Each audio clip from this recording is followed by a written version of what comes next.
Okay, hi everybody. Thank you for joining us on our next installment of our fantastic Q&As that we have with some of the most experienced people in the paranormal industry. And tonight we couldn't be more thrilled because with us we have a television personality, author, researcher, curator, lecturer, everything under the sun in terms of the paranormal, Mr. Brian Cano. So thank you for Woohoo! joining us tonight, sir. Thank you for inviting me. It's good to be here. Heck yeah. We are super excited to delve into so many areas of not only your career, but your theories and philosophies. So, before we dig into all that, I found it interesting, and you can correct me if I'm wrong. I read somewhere that you actually started off as somewhat of a skeptic in the industry. So, can you tell us a little bit about what brought you into the paranormal field? Was it one event, a bunch of events? How did you get into this craziness? Well, when it comes to the labeling of skeptic, believer, what have you, we all start off as believers. As children, you believe in everything: Santa Claus, the Easter Bunny, Tooth Fairy, Jesus, or insert deity here. You believe because there's no reason not to. And as you get older, one by one, those things start dropping away. You find out the truth about this or that. And given that it's surprising that we believe in anything ever again. And I was having a conversation the other day with a friend saying, why do we do that? Why do we still persist in these fallacies? And sure, some of them have some function in our society, but in general, we're setting people up for get ready to be disappointed. And that's kind of what happened to me. By the time I got to college, very jaded, very skeptical. And during those college years, yes, you are a young adult who is told, start thinking for yourselves. Here's a pile of books. Here's classes. Here's a schedule. Get out into the world and do. So I got out into the world and did. And I felt like some childhood dreams and attitudes had to get shelved.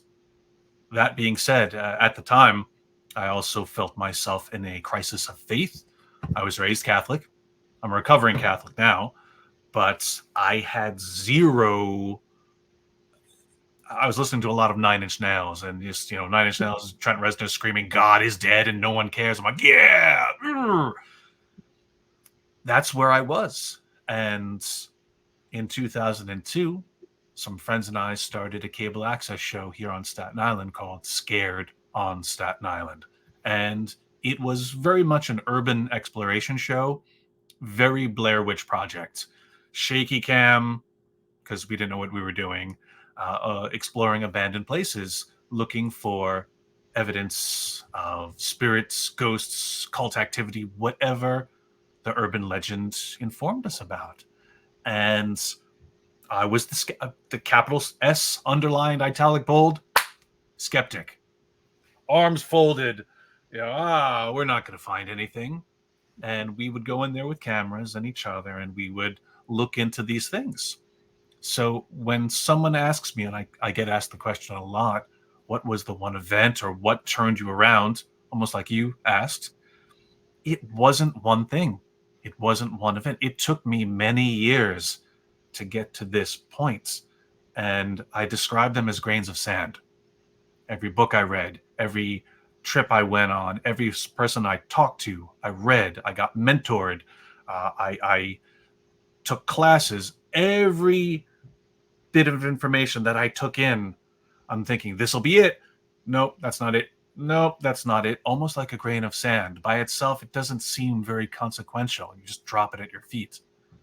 Eventually, over time, many years into this, I looked down at my feet, and metaphorically speaking, I was standing on a beach made up of all those experiences. And I thought, oh, I have to reconsider. This means something. And that's why my book is called Grains of Sand, because it's tales of some of those grains that I encountered that at the time didn't mean very much to me. But upon reflection, retrospection, I looked back and said, there's the lesson. I missed it at the time, but now I get it. So these days, I consider myself a skeptical believer. I know the phenomenon exists. It's the people who report it that I'm most skeptical of. Love that. That's awesome. Definitely. I feel like more people need to hear, especially like having started out as a skeptic, that you need, like, you had to go through multiple different scenarios to get to where you are today. I think more people need to hear that, you know, definitely. Because I think a lot of people are like that when it comes down to it.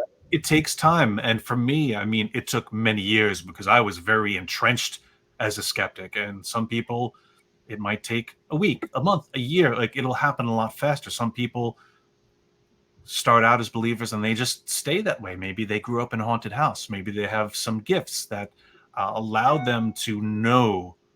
I didn't. So it took a lot of searching and it took a lot of thinking. And I mean, I've been doing this for 22 years. In another 22 years, ask me again. Maybe it'll come full circle and I'll be a skeptical skeptic, and then I'll be back to square one. You never know. Absolutely. Okay. Well, that does bring us kind of into our next topic we want to talk about, which was your book. So thank you for that easy transition. I've done one or two of these before. I love it. Yeah, I mean, for everyone who doesn't know, can you speak more about the Grains of Sand book and, you know, what people can expect?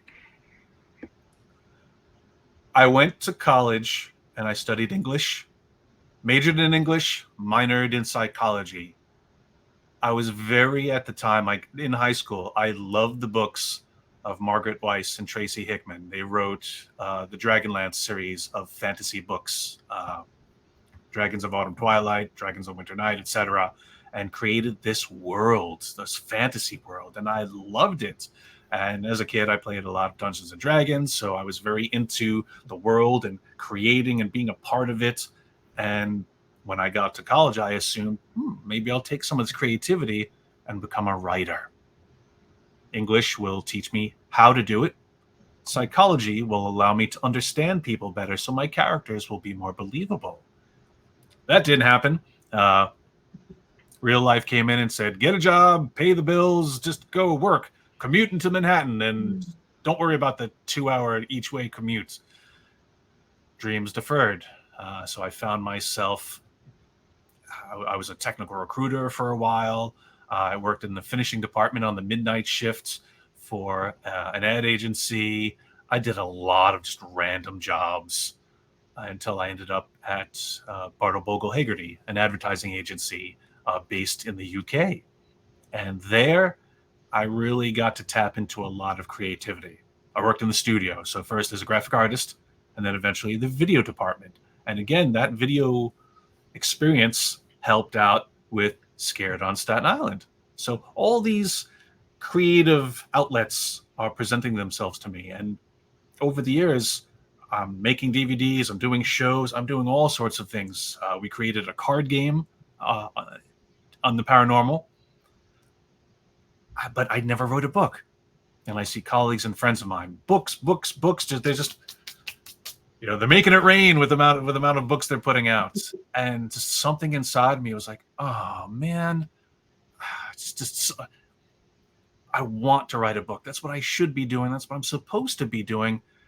I don't know how to get it out. And I already erected so many roadblocks and just obstacles to that. And anytime I would sit down and think, okay, here it comes. I'm going to write that book. What do I write about? Is it going to be instructional? Is it going to be, what's it going to be? Well, is it going to be about a place? No, that person wrote about that already. Is it going to be instructional? Who's going to listen to me? And then one day, my manager said, well, Brian, you've got a lot of stories. You got a lot of cool stories. Just tell them. Bing, little light bulb went on. And I grabbed a deck of Post-it notes. And I just started, going to write about this, going to write about that. And all the stories that I would tell, one story per Post-it note. Just, I'm going to tell the Eastern State Penitentiary story. Okay, I'm going to tell the story when this happened. Ooh, I got to tell that Grand Midway Demon story. And I collected all the stories. And I just said, okay, I don't know how this is going to go, but I'm just going to write. Just write and see what happens and see how it forms. And it really turned out that each chapter is a grain of sand. There's a story, there's a message, there's a lesson. And I mean, I'm looking at the book right now. I don't know how this happened. I don't, sometimes it's still surreal to me that it came out. And again, there's other people who just write and they're gifted with that clarity. It's been 2 years since the book came out. People are asking me, when's the next one coming out? I'm like, oh, this one took long enough for me to get out of my own way. So I don't know. I don't want to just do more grains of sand. So I'm back to that. Well, what am I going to write about? But I'm very proud of this book. I'm happy I did it. It justifies all that time in college, taking all those English courses. And I mean, I didn't really need to know how people thought because they're my tales. And I'm just telling them to you. Yes. And I think, honestly, the overall arch and theme of the book seems to have a trend of hope and curiosity to it. And yes, that is these days so important to have, especially those who have a passion of the paranormal. And the paranormal industry has gotten so big and expansive, now that it seems like everyone has an interest in it. How do you feel the importance of that is, and the importance of leaving your mind open to evolving theories of ideas for those of us who do have that curiosity, like for both new to the paranormal and those who are decades with experience, having that open-mindedness of changing your theories and ideas of things. How do you feel that? How important do you feel that is? I think it's very important. I mean, just sitting at my table at an event, and I'll look this way and I'll look that way, and everybody's selling their books, and attendees will come up with a clutch of books under their arm, and God bless them, because yes, print will never die. There's something about having a book. And I know this because for years, my buddies and I doing our show Scared, I'm making DVDs, and they're like, oh, I don't know, go. But meanwhile, they're holding a stack of books that they may or may not read. I'm like, this is a video here. You just watch it. No? All right. So people come up to my table and they're like, oh, what's this about? And I say, well, these are tales of things I've been through. There's lessons in each of them. Some of the stories are scary. Some of them are weird, but they're all hopeful because they're meant to teach you something. And half the book is me saying, I was an idiot. I didn't recognize this. I missed the lesson, but now I get it.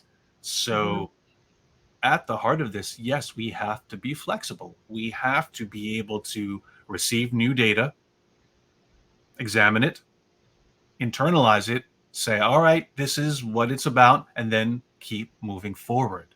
We can't just pick an opinion or take a stance and say, this is the hill I'm going to die on. And unfortunately, in today's world, we see it very prevalent in politics. We see it in now every aspect of our lives. There's very much a team mentality where I'm going to put on the jersey and that's it.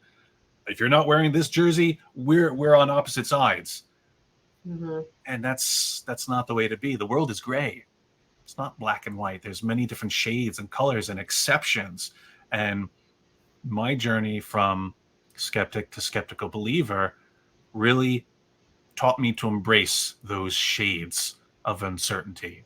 And at my heart, I classify myself as a scientist, because a scientist, a true scientist, a good scientist is not a white lab coat wearing skeptic who just doesn't want to listen to you because you had a ghostly experience. A good scientist is a dreamer. They're going to think and dream of things that don't exist and find a way to get to it. I mean, look at this. Why do we have this? Because someone dreamt it. Someone got us here. And now we take it for granted. But someone had to conceive of that. And now here we are. I'm speaking to my computer screen with two people from other parts of the world, other parts of the country, and their psychedelic backgrounds, making me feel like I've just dropped acid. It's amazing. We take it for granted, but it's amazing. And I feel like in the field and in life, we have to be open to these changes. And myself included, I remember being back in the ad agency. It was like mid 2000s, and something called the iPod came out. Oh God. And I said, iPod? Why do I need 5,000 songs? I've got my Discman and my thing with 10 CDs that I carry around. I don't need that. Yeah. iPhone? Why do I need a phone? I'm not a doctor or a drug dealer. I'll just go home and use my landline. I'm a person who's slow to accept change. So one of the lessons I've learned is be more open to that change. Because I sound like the old man to get off my lawn. Like, oh, why do you need a phone with all that the memory for? It took my first phone, cell phone, I got in 2012. I was late to the game. Everyone's running around with Blackberries and Razors. I'm like, why do you need that? But on the road with Haunted Collector, I see the producers and the other cast getting their call sheet downloaded to their phone. They're taking pictures. I'm like, oh, does this hotel have a business center? I've got to connect. I got to check my email. You know, that change was, I don't want to say it was hard, but it took me a while just to say, all right, let's give it a try. Yeah, for sure. And that's one of the reasons why I love doing these conversations, because we get so many different aspects and so many different perspectives on things in the paranormal. I just love learning through other people's experiences and learning and evolving my own knowledge by hearing points of view that I might not even have been there for, just hearing someone else talk about their experience. I love it. Oh yeah. I feel like we're always going to be learning. Whether we it's learn from each other. Right. Like all it's going to be ever evolving, I think. Like our experiences and listening to other paranormal investigators, enthusiasts, whatever, that's going to help shape us in the long run.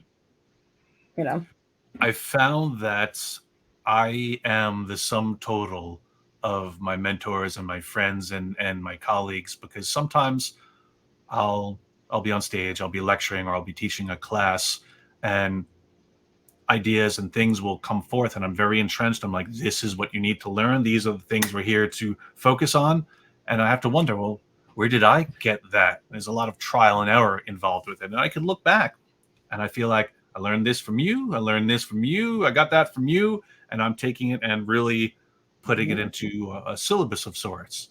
But it's really a group effort, but we each put our little spin on it. We put our different signature on it. So I've got something that I do called the psychic projection experiments, where I conceive that, all right, I think a certain portion of EVP that we collect is not coming from spirit, but it's coming from us.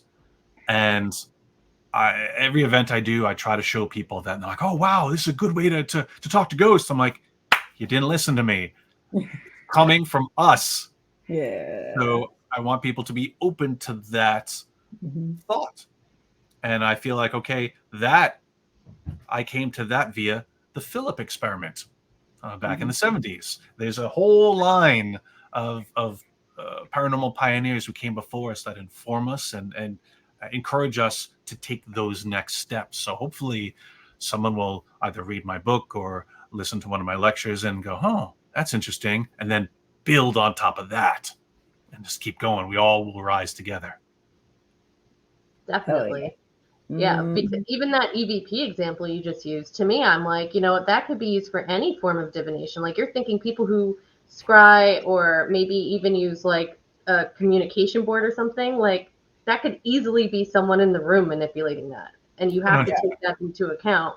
Like even if you yourself could be holding it to scry or ask a question, and you might not even know you're doing it. You could be the one moving it and not even realize it, because you're just using your subconscious abilities possibly to move the crystal around. So that makes total sense. Yeah. I think we people come with a lot of preconceived notions. There's a lot of bias, and I guess depending on what day of the week it is, I'm a little more curmudgeonly opposed to such bias, and sometimes I could be patient and go, okay, no, that's all right. Let's examine it. And other days I'm like, it's not this. You watched your favorite TV show last night, and you're just trying to mimic what you see. It takes all kinds, but I think in the paranormal community, there are a lot of people in it, but we're all in it for different reasons. And understanding those reasons and being forthcoming with them, literally wearing it almost like a badge on your lapel to let them know, oh, I'm just a tourist. I'm just here to look around. Don't ask me. I'm not going to behave the right way because I don't know any better. Fine, not a problem. Or you're an investigator and you're here with your team and you've got a certain process. Or you're a researcher and you're looking to affect change. You're looking to lock down theory. And I put myself in that latter category. In all the work that I've been doing, where's it going to go?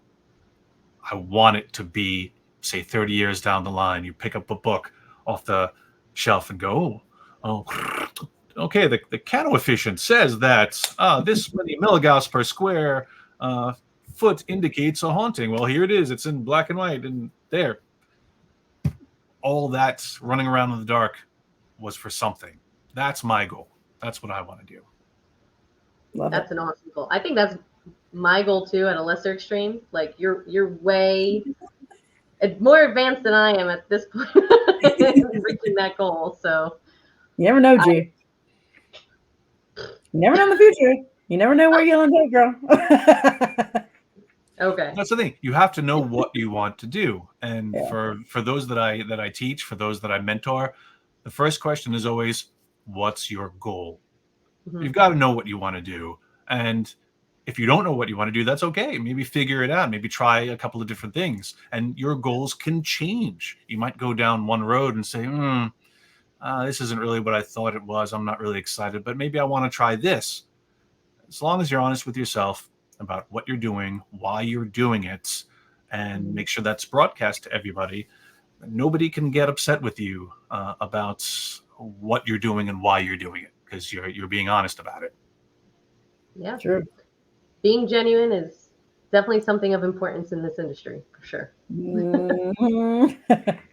Definitely. So, speaking of the vast world of the paranormal, what topic would you say is your favorite to research? My favorite topic to research? Well, I'll tell you, it's definitely not statistics. I hate statistics. It's my Achilles heel, my kryptonite. It's just I see it and go, oh, I shrink.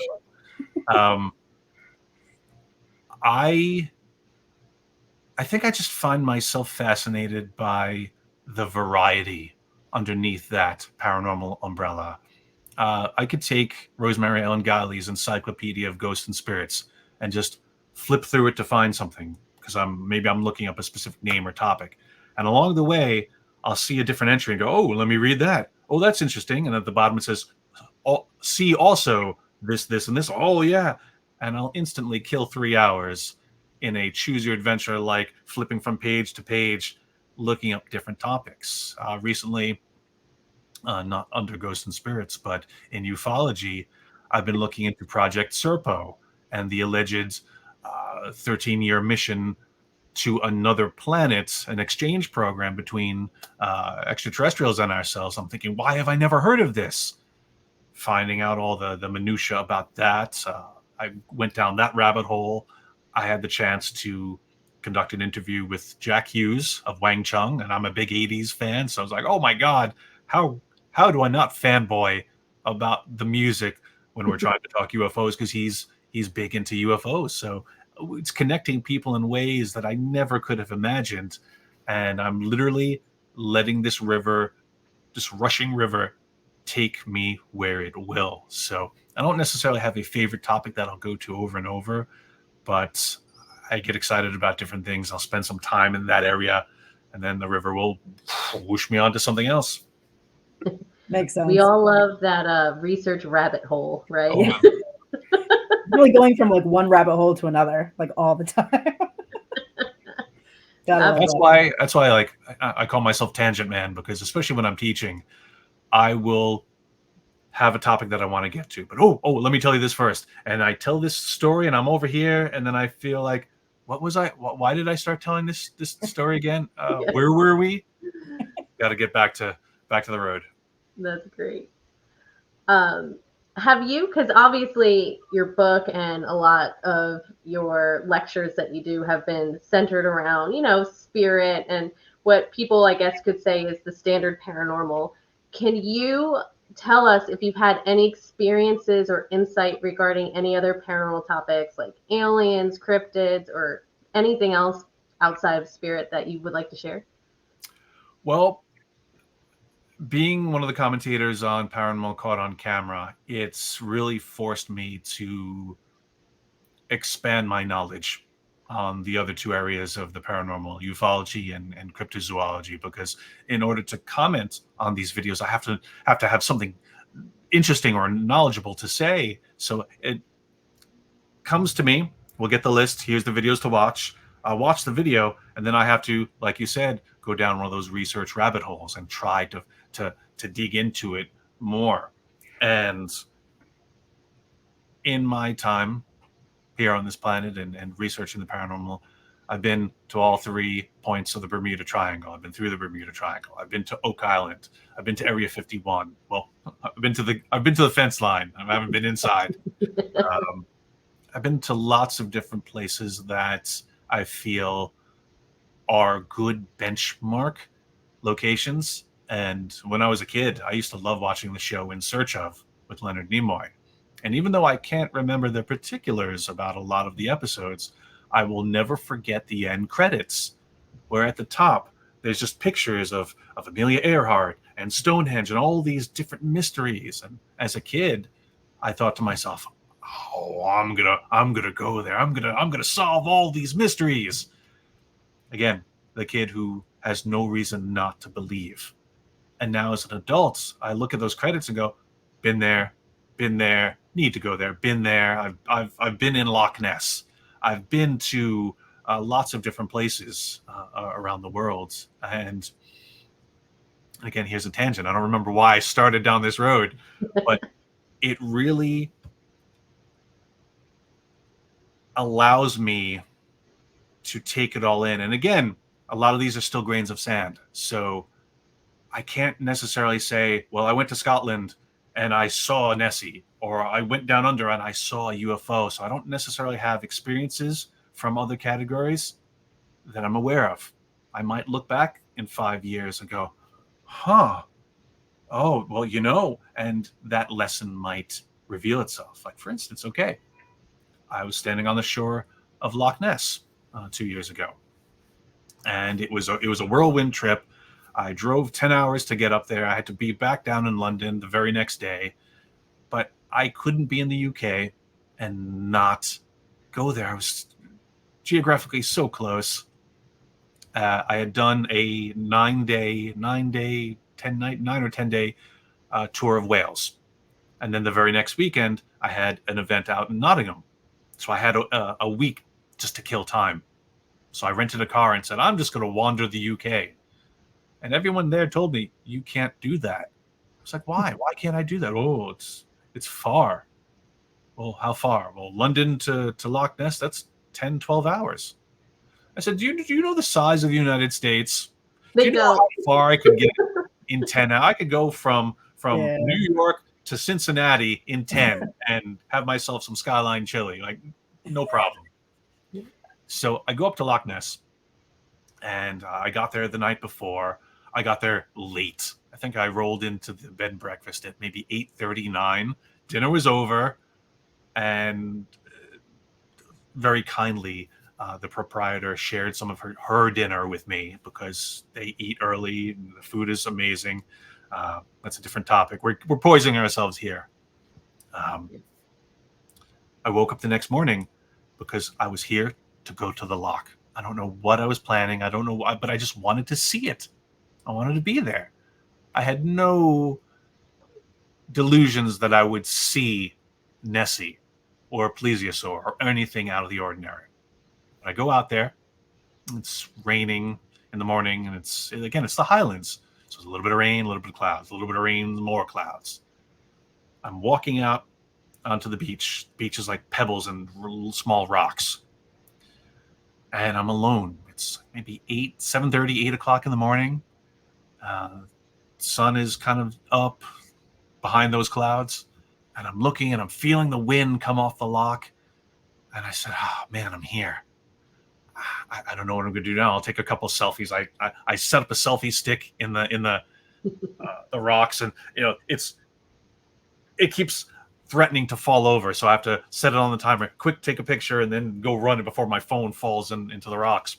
But at one point, I just said, if I'm supposed to be here, if there's something I need to see, give me a sign. And I swear to God, the minute I said that, I said, show me a sign. The clouds part. Poof, a shaft of light comes down on my position. So much so that now my shadow is extending into the lake. So I'm standing there going, Synchronicity 2 by the Police is playing in my head. Many miles away, there's a shadow on the door of a dark Scottish lock. I'm like, wow, and there's no one around to see this. So, of course, I take a picture of this shadow. And again, sunshine on the lock, not too common. I acknowledge it. I see it. It goes away. Over on the other side of the lock, another break in the clouds, a tiny rainbow comes down, hits the side of one of the mountains. I said, wow, that's amazing. Beautiful country, beautiful landscape, lots of amazing things. The countryside of Scotland was trying to kill me with its beauty because as I'm driving around, I'm constantly almost swerving into traffic or off the road. But to answer your question, that I have an experience, yeah. What was it? I have no idea, but it was for me. Mm-hmm. It was something that, again, thank goodness I had the presence of mind to acknowledge it in the moment. Right. Because had I not, there's no getting that grain of sand back. It's not like 10 years later I'm going to think, oh, hey, that time I was on Loch Ness, the clouds parted. No. Yeah. No, and you know what? Maybe the only experience you were meant to have that day was that you were learning to acknowledge that you were on the right path. Maybe being at Loch Ness, the location might not have even mattered so much as maybe somebody was just telling you, yes, this is the path you're supposed to be on in your life. This is what you're meant to do. This is the path I've chosen, and this is the path I shall take. And true, it doesn't always have to be about ghosts and spirits or aliens or cryptids. The last chapter in my book is entitled I Can't Go For That. And there's an entire Hall & Oates adventure that, again, I don't know why I put it in there, but I started writing it, and it was a story I used to tell to friends about, oh my God, I can't believe what happened to me. But in retelling it to myself as I wrote the chapter, and I realized all the things that had to line up for this outcome to line up so perfectly, I'm thinking, oh, ESP, collective consciousness, like there's something at work here. And in that moment, thank goodness I just went with it. I didn't acknowledge it. I analyzed it now, many years later, but I think if I did that more, if we did that more, just allowed us to trust those instincts, even if we don't know that's what we're doing and doing on a very unconscious level, we might make more correct decisions. Absolutely. That I can go for. Yes. For sure. I love epic journeys too, So sometimes that's what life should be. Just go with it. Yeah, go with it. We should all be cursed with a book full of crazy stories by the time we die. Just like, hey, all this happened to me. Let me tell you about it. Yeah, that'd be awesome. Could you imagine? Maybe in the future, we can all have a little QC code on our tombstones where we could just read everybody's life experiences and life lessons. That is a thing. I've seen them. Yeah. It's tacky as hell, but yeah. Maybe if it's engraved, it's classy. I don't know. I can't. I personally, if I want to be put in the ground, I want one of those like bells that they used to have because they thought they were gonna put people alive in the ground. Oh yeah. Oh, Why not? Let's bring them back. you'll be ringing that bell. Nobody might hear it, but keep ringing that bell. Ring that bell. Ring it. Right? I can't. All right. Anyway, let's get into paralosophy. Can you explain to our audience what that is? It's been a while since I trotted that one out. I kind of put that on the shelf for a bit, but Ooh. paralosophy is a term that I coined. It's a playful mashup of paranormal and philosophy, paralosophy. And the gist of paralosophy and how it relates to people in the community who are investigators and above, I want people to slow down. I want people to really turn that dial down, do things more deliberately, start thinking more, think more, do less. I essentially stole that from carpentry. Measure twice, cut once. Mhm. And so many people are running around doing. I gotta go. I'm on a road trip. I'm here. I'm crossing this border. Today I'm in Jersey. Tomorrow I'm in Ohio. Now I'm in Hawaii. It's like, slow down. What are you doing? Are you even getting any quality time? Are you stopping to look around? Are you noticing? Are you aware, or are you just doing? And so many people on their phones, not that their heads are in it, but they're busy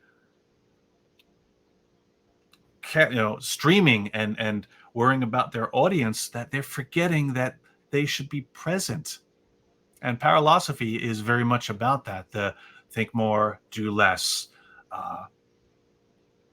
52 weekends in a year, and in those 52 weekends we're all running around to this haunted location or that haunted location. Guess what?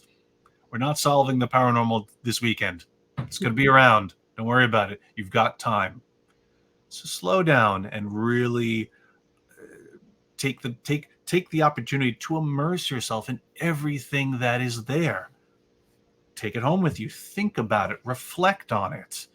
And it's really a matter of just being mindful. I want people to really consider and think. And again, this is not for your tourist class of paranormal enthusiast. And again, I don't mean tourist in a negative way. It's not an insult. It's just literally like, yeah, we need tourists. We need tourism to keep these places open and alive. And they're going to go, they're going to get a scare, they're going to jump, and then they're going to go home and not think about it anymore, because that's not why they were there. But for the rest of us who are taking care to do, well, what are you doing? All right, you're going there and you're collecting readings and you're getting EVP and you're taking photos. Well, what are you doing with it? Maybe take a look, do something with it, figure out, well, what is all this going to amount to? And like I said earlier, like I would love for there to be a future time where something that I did ends up in a book as a theory or a law or an equation. Well, that comes from all this doing that's happening, and we have to analyze and take a look at it. I mean, I've got so many recorders just hanging around that have thousands of files on them that I have yet to archive and get to. And I mean, this is for me too. This is not do as I say, not as I do. It's don't do what I do because I'm lazy sometimes. I don't get to it. We need to be mindful about why we're doing it. And it's not about the likes or the subscribes, or maybe for some it is, and that's fine. But they're not in the field. And nomenclature is important too. Semantics, language is very important. We have to know and again, that's back to the goal. What is your goal? I want to be famous. I want to have a YouTube channel. Cool. Do it. Awesome. What is your goal? I want to have a theory named after him. Good. Go, Brian, go do it. But whatever we're doing, it's important to be mindful of where you are, what you're doing, do it well. Paralosophy is just about slow down and think about why you're doing the things you're doing. There's so many things that I see out there that people copy from TV without knowing the whys. Mhm. And I'm not going to bash the TV shows, but I will say that the people on the TV shows know why they're doing it. But then the editors have to edit it down to a small little thing. So by the time the audience sees it, they go, oh, I have to do this. All right, I'm going to do exactly that. And I'm doing it without knowing why. Mhm. It's like back in math class. You can't just write the correct answer. You have to show your work. Mhm. You have to Yep. know why you're doing this. And people aren't showing their work. There's a couple of things. I don't know how deep you want to get into this, but there's a couple of methods, we'll say, that I am just not a fan of. And I think people are wasting a lot of time doing it because no one is asking why. Mhm. They're just saying, Right. oh, this is great, do it. Mhm. Yeah. I mean, feel free if there's Yeah. a specific theory or method that you have insight on, feel free to share it. I'm going to try to. I'm going to try to be nice about this, because honestly, I get frustrated by certain things. The Estes method. I'm not a fan, and I'll Okay. tell you why. I feel that it has its roots in the Gonsfeld method, and a lot of people are like, oh, Gonsfeld, what's that? You don't know what that is. Why are you doing it? Yeah. All right, if say the three of us were to go on an investigation, okay, maybe we pull out a spirit box and we're listening. All right, there's three sets of ears that are listening carefully to whatever's coming through this device. Now, that's good because that's three different perspectives, three different minds who are trying to decode what's coming across. Estes method says, all right, blindfold yourself, put on headphones, and you're going to be the only one listening to this. Now that three-person perspective is whittled down to one. So now we only have the perspective of one person who every human is fallible. We're immediately cutting ourselves off at the knee. Now there are those who are going to be watching like, oh, that's bunk. I get great evidence doing the Estes method. Do you? How would I know this? We're only getting your perspective. And we're only getting what you're shouting out in the dark in response to questions that, while there may be relevant answers or things that seem to line up, again, we're going to go back to that bias. If you're on a paranormal investigation at an allegedly haunted house, you may know the history, you may not. Maybe you got a tour, maybe you didn't, but your brain is already trying to make sense. Your brain is already going to be focusing on the words that seem to make sense for a narrative, a dialogue. So yes, you're going to hear pain, get out, die, demon, oh, here. And the person on the other end who's decoding is going to be, oh, this makes sense because. Take 5 words, any random 5 words, give them to you. You will make those 5 words make sense to your surroundings because we're human beings. We're smart. We try to combat that cognitive dissonance by making order in our world. The blindfold thing, I've had many debates about that. And in the Gonsfeld experiment, the thought was, okay, do we have ESP? Is it a sense? Where is that sense located? Because you smell with your nose, you breathe with, well, that's not a sense. You see with your eyes, you hear with your ears. There is an apparatus for the input of that data. But the sixth sense, where is that coming from? All right, if it's in the brain, if it's in the mind, why is it not more prevalent? Well, the theory was that there's too much interference between the sight and the sound. So if we can dim those senses, then maybe that sixth sense could get through. The signal could get through. You would take a person into a room, red light. Red light is soothing. They would take a ping pong ball, cut it in half, put it over their eyes. So they're not blindfolded, but they could close their eyes. But you know, when you're outside on a sunny day and you close your eyes, you could still see light and like the reds from your eyelids. That's what they wanted. They wanted that kind of effect. So you're not blinded, but the input is less. And yes, you have headphones on that are just meant to dull that sense, and they'll play pink noise. just like a gentle whooshing.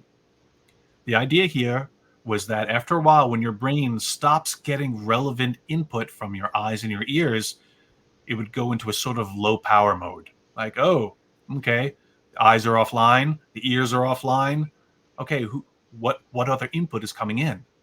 And if your ESP was in operation, all right, now there's a person in another room who is trying to, okay, he's looking at a picture and he's trying to think that picture to that person. Now, the person in the red room didn't just sit down, put on the ping pong balls, and is ready to go. It takes them about 45 minutes to kind of get into that relaxed sensory deprivation mode, low power mode. Not just haunted house, blindfold, all right, Estes method, let's go. No, it takes time. The theory was, okay, if this was really a thing and they were dulling the other senses to allow that ESP to come through, after a certain amount of time of the sender trying to put that image into the person's mind, after the experiment, they got together, they would show the receiver 4 pictures. There would be 3 decoys. One of them would be the one they were trying to send. And if they picked the picture, oh yeah, I think I saw this one. They were also encouraged to speak out what they saw or any impressions they were getting in the room. It was one way. So they could speak. There would be no feedback. They were just like, oh, yeah, I see a square. I don't know, there's like a triangle on top of it or something. Well, maybe that's a house. Oh, and it turns out the picture, oh yeah, there's a picture of a house. Maybe that lines up. People who like to argue in favor of the Estes method often give that popular example of when you're in the car and you're getting close to your destination, you turn down the radio so that I got to pay attention to the map. Oh, I got to visually pay attention. Let me turn down the sound. Mm-hmm. Yeah, it's because your brain needs more of that bandwidth, the focus to focus on your destination. And sure, that's true, but this is not the MCU. This is not Marvel Comics. When you go blind, you don't become Daredevil and have superhuman hearing to hear. Oh, come on! Don't burst my bubble. Communication. Hey, I left you Santa Claus and the Easter Bunny. I didn't say anything about that. Give me this one. But that being said, there's so many flaws in the Estes method, but it's popular on TV. It's named after Estes Park, where the famous Stanley Hotel is. So it's got a sexy name. It's like, oh, the Estes method. Oof, yeah. I get it, and I think it's important that people try it. Sure, go for it. It's experimentation. You're trying something new, but if you're trying something that you know has flaws from the get-go, why not try to make those flaws non-present or do it better? And on my Paralosophy webpage, we have an experiment that predated the Estes method, but it's got a clunky name. It's the dual output spirit box experiment, or DOSE, that nobody cares about because it wasn't on TV. And I think that's a problem. Yeah. And that's why I get so riled up. It's like, all right, guys, do you want to limit yourself? Say you're getting good results. Perfect example. Dustin Perry and I, we were doing a DOSE experiment. This one, my method of doing this is taking one spirit box and having 2 headphones. So we'd be listening to the same box. Already, we've doubled the perspective. Okay. Still, there's a person asking questions that we can't hear. Every time someone asks a new question, they shine a flashlight at us so we know a new question is being asked. But the entire time, we're writing down everything we hear. Writing down. Oh, flash. I draw a line knowing that everything that I'm writing now is associated with whatever question they just asked. Right. After 10 questions, we stop. Time to compare. All right. First question. Who is the president? Dustin, what'd you get? Blah, blah, blah, blah, blah. We look to see if anything is relevant. Now, on one of these trials, I forget what the question was, but Dustin read out what he wrote down, and he said, blah, blah, blah, blah, blah, I'm dead. Ooh, I'm dead. That's pretty provocative. Okay, Brian, what'd you get? Cat, dog, house, in debt. I'm dead. in debt. Phonetically, very similar. Mm-hmm. Now, given that we were listening to a spirit box, which was cycling through an FM rotation, the chances that we probably stumbled upon a commercial that says, "Are you in debt $30,000 or more? Call Enterprise Solutions to get out of debt today." The likelihood that we heard in debt is very high. But the fact that we were able to compare our answers and our perspectives, we concluded, all right, it's probably not I'm dead. But on TV or on your average hunts, people hear I'm dead. they're going to roll with it because that's what they're there to do. Yeah. Does it make it truth? No.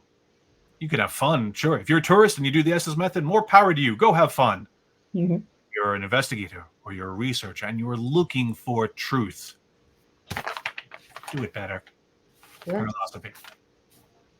And that's kind of what we tapped on before, and that you have to be forever open and evolving to ideas and theories, and that applies to methods too, that you're using while trying to figure out these ideas and theories. Yeah. Now, had I just started that doing my experiment at the Stanley Hotel, maybe that would be the Estes method and it would be all over TV, but it wasn't. So here's the thing. You could tell I get very worked up. I've been very good. I've been very good today. But I get worked up because I see so many people wasting time kind of doing things that don't matter. And I'm like, well, you could be putting that energy into something that does matter, something that will better get you results. And I think that's what gets me so worked up is that you guys are intelligent. People out there are smart, but they're willfully going along with something that they know just maybe it's just for fun, whatever. But those are also the people who don't have the badge on their shoulder saying, this is why I'm doing it. I'm looking at them like, why are you doing that? And there's a disconnect. Right. Mm-hmm. Yeah. It's all about taking that extra step. Yeah. You know? So with all of these experiences and methods and stories that you've built up over the course of years, how do you feel you are in terms of getting closer to, I guess, what is the ultimate truth, which is what exactly is happening with spirit and the afterlife? That's a very important question. That's a very common question. I don't know. I don't know. I've learned to embrace those three words. I don't know. They're very important. And that's also part of Paralosophy.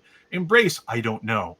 Mm-hmm. It's better to say, oh, I don't know than, well, the swamp gas refracting off of Venus and the Indian burial ground. And, oh, there's a death 3 blocks down. Then her name was Mary. And it's Friday the 13th under a full moon. So, of course, that means ghosts. And of course, that's TV and Hollywood. And they're always needed. We feel better when there's an explanation. But I would rather an honest, I don't know, than a heap of all that BS that we're going to have to clear away to kind of get to the truth. Does the soul survive physical death? Does the survival hypothesis pan out? What happens to us after we die? Where do we go? Why are we here? These are big picture questions, and this is what keeps us searching. It's what keeps us moving forward, trying to get those answers. And I feel maybe we'll never really definitively get them, because every time we get the answer to one, 3 more questions present themselves. And I feel like maybe personally I have a better handle on what I think is going on, and the aforementioned crisis of faith I had during those college years. I'm spiritual these days. I feel there's something out there. I don't know what it is. I don't necessarily think that organized religion has termed it correctly. All the religions seem the same to me.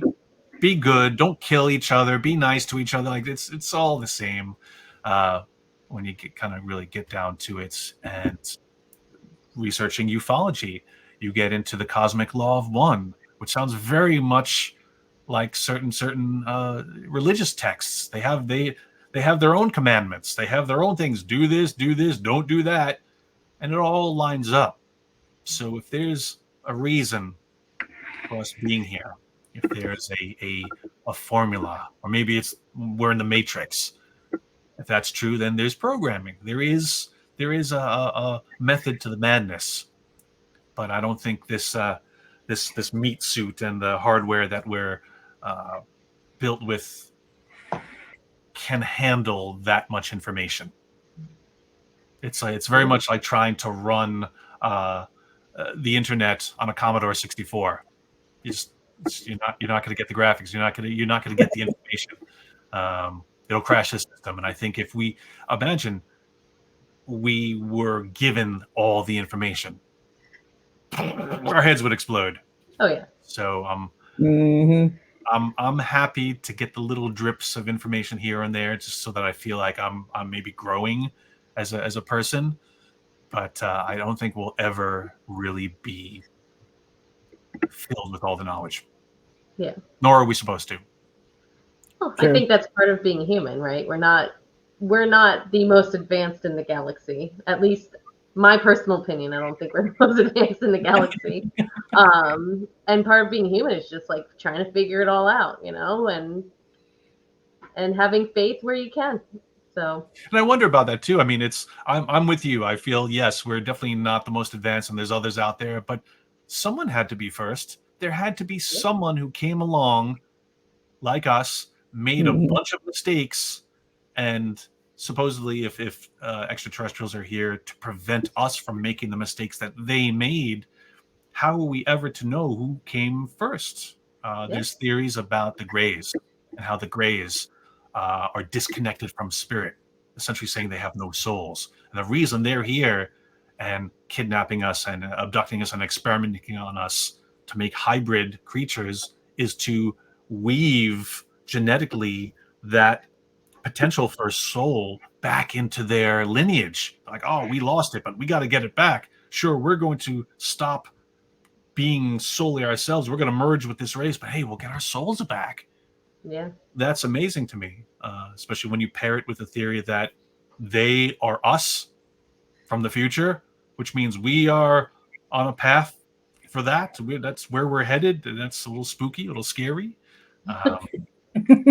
It's all happening at the same time, then yeah, maybe past, present, and future are all happening simultaneously. And we're just, again, our brains can only handle it in this way. Humans can only see time as this gentle march forward, never all at once. Right. A construct we've created just so we can make reason of things in terms of time.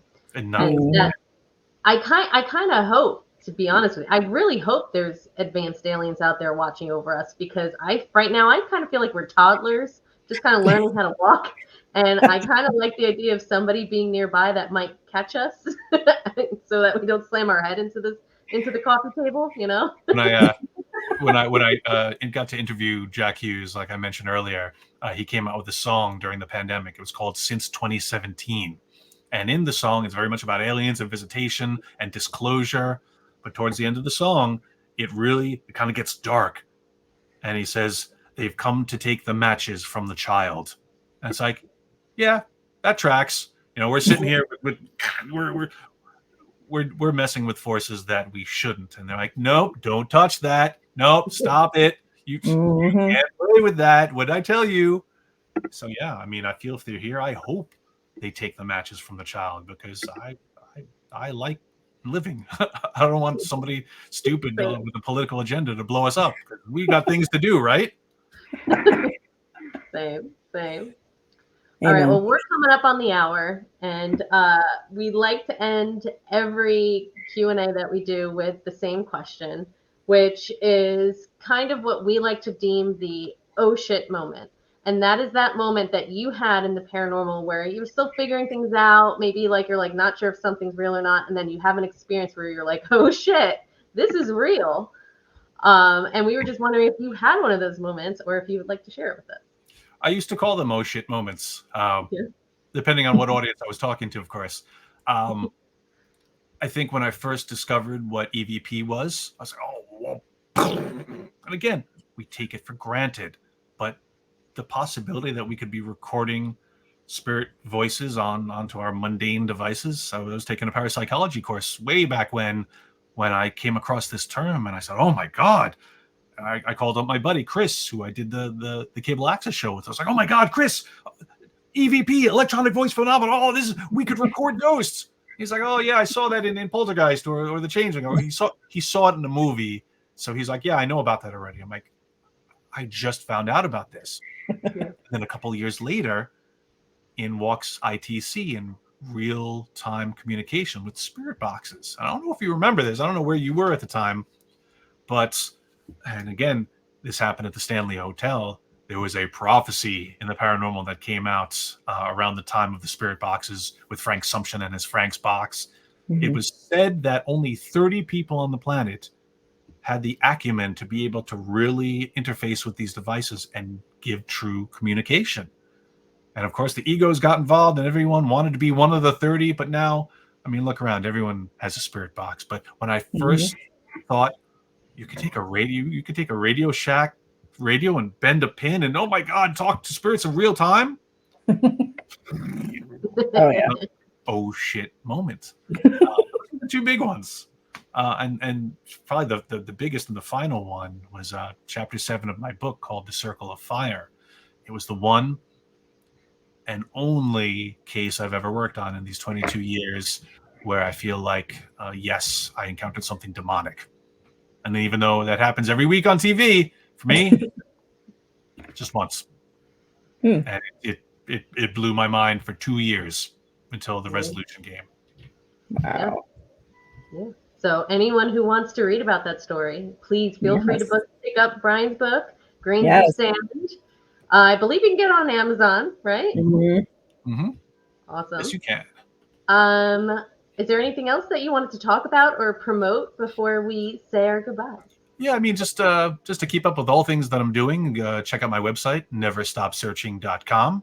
Or if you want to really delve in deep and get into some training with me, you can go to patreon.com/Brian J. Cano. You can also find that link on neverstopsearching.com. I'm on Facebook and Twitter and TikTok for as long as it's still around. So I'm around. You'll catch up with me. And watch Paranormal Caught on camera. We are filming season 7 right now. Ooh, that's exciting. Yeah, I saw on your website you have a whole bunch of events where people can show up, buy tickets, and interact. So definitely check out neverstopsearching.com, everyone. Brian, thank you so much for spending your evening with us. Yes. We truly had an amazing conversation. Always love learning and hearing new theories and ideas. For everyone watching, please don't forget to subscribe if you don't already. Click the notification bell so that you get notified for future videos. Leave a comment down below. Check out the links everywhere. They're all over the screen and in the comments. All that good stuff. And please stay tuned and please stay curious. So thank you, everyone. Thank you again, Brian, and have a great evening. Thank you. Thank you. Thank you, guys.